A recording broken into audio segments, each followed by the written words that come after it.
10 years ago, I swore I'd never speak to my sister again. The day I walked out of her life, I left behind a trail of broken promises and a heart shredded by her cruelty. My name is Anna, and this is the story of how betrayal burned so deep it took a decade to face it again. Growing up, Claire and I were inseparable, two peas in a pod. Mom used to say, she was the older one, the golden child with a laugh that could light up a room and a temper that could burn it down. I idolized her. At 16, I thought she hung the moon.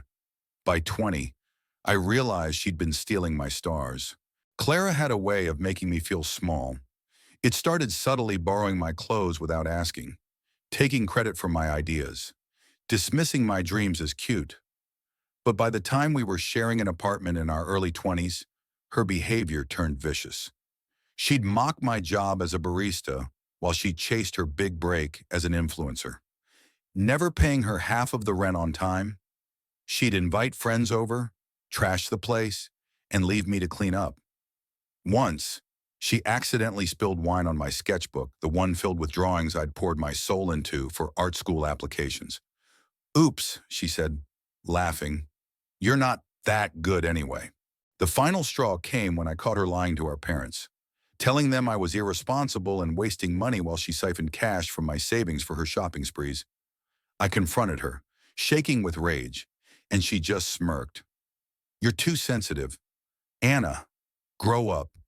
That night, I packed a single bag, left a note saying I was done, and moved across the country. I cut her off, no calls, no texts, no social media. I rebuilt my life from scratch, brick by painful brick, in a new city where no one knew my sister's name. For 10 years, I thrived. I got into art school, landed a job as a graphic designer, and built a circle of friends who felt like family. I wasn't rich, but I was free. Clara's shadow no longer loomed over me. I heard through the grapevine that she'd become a minor internet celebrity, peddling makeup tutorials and lifestyle vlogs. Good for her, I thought, and meant it. I didn't hate her anymore. I just didn't care, or so I told myself. That last month, my phone rang at 2 a.m., an unknown number. I ignored it, but it rang again. Then again. Finally, I picked up, my voice groggy and annoyed. "Hello," Anna A's sob crackled through the line. "It's Clara." My stomach dropped. Her voice was raw, broken, nothing like the confident lilt I remembered. "What do you want?" I asked, my tone colder than I intended. "I need you," she said, choking on tears. "I'm in trouble. I lost everything, and you owe me. Anna, after everything, you owe me." I laughed, a sharp, bitter sound. "I owe you? Are you serious?" But she kept crying, and something in her voice, a vulnerability I'd never heard before, made me listen. Clara's life, it turned out, had unraveled. Her influencer career tanked after a scandal involving fake sponsorships. Her followers turned on her, her savings dried up, and her so-called friends vanished. She'd been evicted, was crashing on a cousin's couch, and now faced medical bills from a recent surgery she couldn't pay. "I know I was awful," she admitted, "but we're family. You can't just abandon me." Her words hit like a slap. Abandon her. After years of her belittling me, stealing from me, breaking me down until I had to flee to save myself. Yet, as she spoke, memories flooded back. Clara teaching me to ride a bike, sneaking me cookies when Mom wasn't looking, holding my hand at Dad's funeral. Beneath the resentment, there was still love, buried deep but undeniable. I told her I needed time to think. For days, I wrestled with it. My friends said I owed her nothing, that she was manipulating me again. But late at night, staring at the ceiling, I wondered if I'd been too quick to cut her out completely. Was I punishing her for who she was 10 years ago? Or was I protecting myself from who she might still be? I dug into her story. A quick search online confirmed the scandal she'd been caught lying about brand deals, and the backlash was brutal. Posts on X painted her as a fraud, a has-been, but there were older posts too, from years ago, where she'd bragged about teaching her little sister a lesson by toughening her up. My blood boiled. Yet buried in the noise. I found a recent post from her, a quiet apology to someone I hurt. It was vague, but it felt like it was meant for me. I called her back.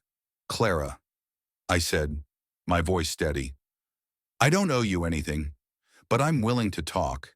Not because I have to, but because I choose to." We met at a coffee shop halfway between our cities. She looked different, thinner, tired, her once perfect makeup smudged. She apologized, haltingly at first, then in a rush. She admitted she'd been jealous of my quiet strength, my ability to keep going no matter what. She'd felt threatened, she said, and lashed out to feel bigger. It wasn't an excuse, but it was an explanation. I didn't forgive her right away. I told her I'd help with a small loan for her bills, but only if she agreed to therapy for both of us, together. She nodded, tears streaming down her face. "I just want my sister back," she whispered. The sessions were brutal. We dug into old wounds, her envy, my anger, the ways we'd both failed each other. Slowly, we started to understand. Clara wasn't the villain I'd made her out to be, nor was I the saint. We were just two flawed people, shaped by love and pain, trying to find a way back to each other. 10 years of silence can't be undone in a few months, but we're trying. Clara's rebuilding her life, one honest step at a time. I'm learning to trust again, to let go of the armor I wore for so long. Our story isn't tidy or perfect, but it's ours. Family isn't about owing each other. It's about choosing to show up, even when it hurts. What do you think? Was Anna right to cut Clara off? Or should she have given her a chance sooner? Where do you draw the line between self-preservation and forgiveness? Share your thoughts. There's no right answer, only the messy truth of human connection.